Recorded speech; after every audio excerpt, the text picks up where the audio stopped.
నేటి భారతం శ్రోతలకు నా హృదయపూర్వక అభినందనలు తెలుపుతూ, ఈ మధ్య మన భారతదేశంలో జూలై చివరి వారంలో గజియాబాద్ లోని ఒక నకిలీ రాయబార కార్యాలయం నడుపుతూ వెస్టార్కిటికా అనేటువంటి మైక్రోనేషన్ అంటే సూక్ష్మ దేశానికి రాయబారిగా నటిస్తున్నటువంటి 45 ఏళ్ల వ్యక్తిని ఉత్తరప్రదేశ్ పోలీసుల స్పెషల్ టాస్క్ ఫోర్స్ ను మంగళవారం అంటే జూలై 22వ తారీఖున అరెస్ట్ చేశారు.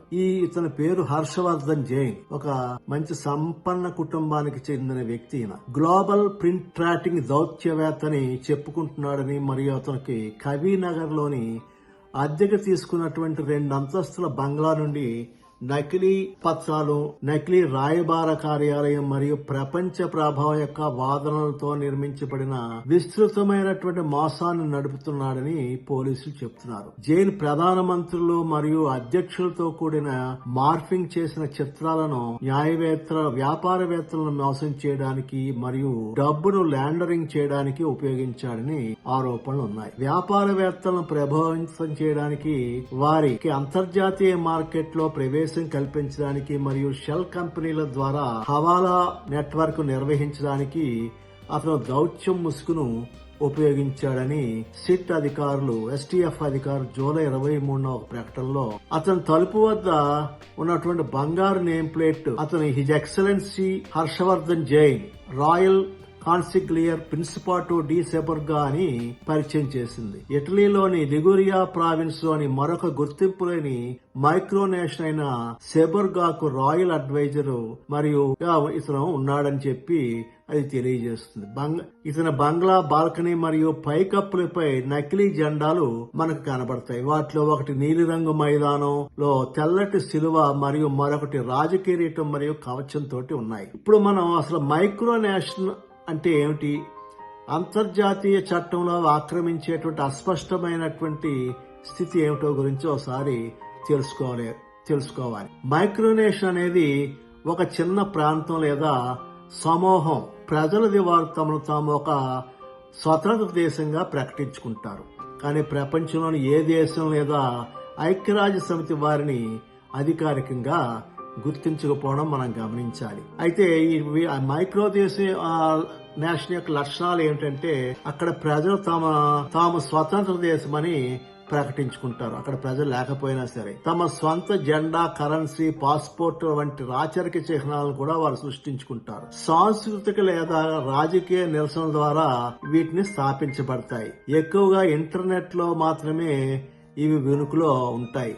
ఐక్యరాజ్య సమితి గాని ఏ దేశం గాని వీటిని గుర్తించదు.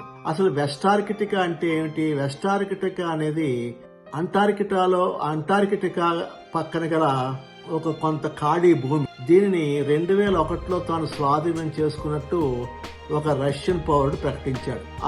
దానిని తనకు తాను ఆ ప్రాంతానికి డ్యూక్ ఆఫ్ వెస్టార్కిటికా అని కూడా పేరు పెట్టుకున్నాడు. ఇప్పుడు ఇతరులు తాము అంబాసిడర్లు అంటూ తమను తామే నియమించుకున్నారు. అట్లాంటిదే ఈ జైన్ కూడా అలానే చేశాడు. ఇది వాస్తవానికి సరదాగా పునాది లేని ప్రకటన మాత్రమే. ఇవి సరదాగా వినోదానికి కొంతమంది సరదాగా చేస్తుంటారు. ప్రభుత్వ విధానాలపై కొంతమంది నిరసన చూపించడానికి చేస్తుంటారు. ప్రెసిడెంట్ కింగ్ అనే బిరుదును తగిలించుకోవడానికి కొందరు చేస్తుంటారు. ఇది కొంతమంది దీని మోసాల గురించి కూడా చేస్తుంటారు. ఇది చెప్పాలంటే మైక్రోనేషన్ అనేది ఊహా ప్రపంచం. వాటికి చట్టబద్ధమైన గుర్తింపు ఉండదు. వాటిని వినోదంగా చూస్తే పర్వాలేదు, కానీ మోసం చేయడం, నకిలీ పత్రాలు వాడడం తీవ్రమైనటువంటి నేరం. ఇప్పుడు మనం వాటికన్ సిటీ కూడా ఇలాంటి మైక్రోనేషన్ గానే మనం గమనించవచ్చు. కానీ వాటికన్ సిటీకి అన్ని గుర్తింపులు, అన్ని ప్రతిపత్తి గలటువంటి దేశం అది. సరే, ఇంకా వెస్టార్కిటికా కేసుకు వచ్చినట్టయితే 2001లో స్థాపించబడిన వెస్టార్కిటికా అనేది అంటార్కిటికాలోని ఒక భాగాన్ని మేరీ బైడ్ ల్యాండ్ అనేటువంటి పిలిచేటువంటి ఒక సూక్ష్మ దేశం. ఈ ప్రాంతాన్ని ఆర్కిటిక్ ఒప్పంద వ్యవస్థ కింద ఏ దేశము కూడా క్లెయిమ్ చేయదు. మాజీ US నేవీ అధికారి మరియు వెస్టార్కిటికా వ్యవస్థాపకుడు ట్రావిస్ మెక్హెన్రీ చట్టపరమైన అస్పష్టతను ఉపయోగించి తనను తాను ఒక గ్రాండ్ డ్యూక్ ఆఫ్ వెస్టార్కిటికాగా ప్రకటించుకొని క్లెయిమ్ చేయని భూమిపై సార్వభౌమత్వాన్ని నొక్కి చెప్పాడు. తన వాదన అంతర్జాతీయ చట్టంలోని అంతరాలను హైలైట్ చేసి అంటార్కిటికా పర్యావరణ మరియు భౌగోళిక రాజకీయ సమస్యల గురించి అవగాహన పెంచిందని ఆయన వాదిస్తాడు. కాలక్రమేణా వెస్టార్కిటికా ఒక చిన్న ఆన్లైన్ అనుచరులను సంపాదించుకుంది. వేల సంఖ్యలో పౌరులు ఉన్నారు. వీరిలో ఎక్కువ మంది ఇంటర్నెట్ ద్వారా సైన్ చేసి గౌరవ బిరుదులు పొందిన వారే. వారి అధికారిక వెబ్సైట్ ప్రకారంగా 2014 నుండి ఒక లాభాపేక్షలైన సంస్థగా విలీనం చేయబడింది. మరియు 2018లో వారు 501(c)(3) పన్ను మినహాయింపు హోదాను కూడా పొందారు.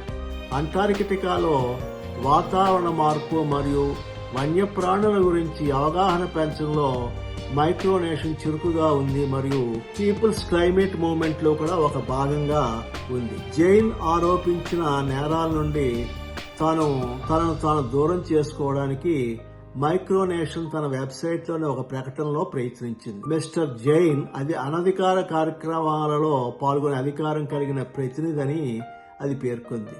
జైన్ మైక్రోనేషన్ కు ఉదారంగా విరాళాలు ఇచ్చారని, వారి అంతర్జాతీయ స్వచ్ఛంద సేవకుల బృందంలో చేరడానికి ఆహ్వానించబడ్డారని, జైన్కు భారతదేశానికి గౌరవ కాన్సుల్ బిరుదు ఇచ్చారని సంస్థ పేర్కొంది.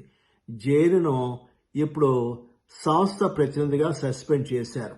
ఈ జైన్ యొక్క అంటార్కిటికా యొక్క విశేషం. ఈ వీడియో మీకు నచ్చినట్లయితే షేర్ చేయండి, సబ్స్క్రైబ్ చేయండి, కామెంట్ చేయండి. జై హింద్.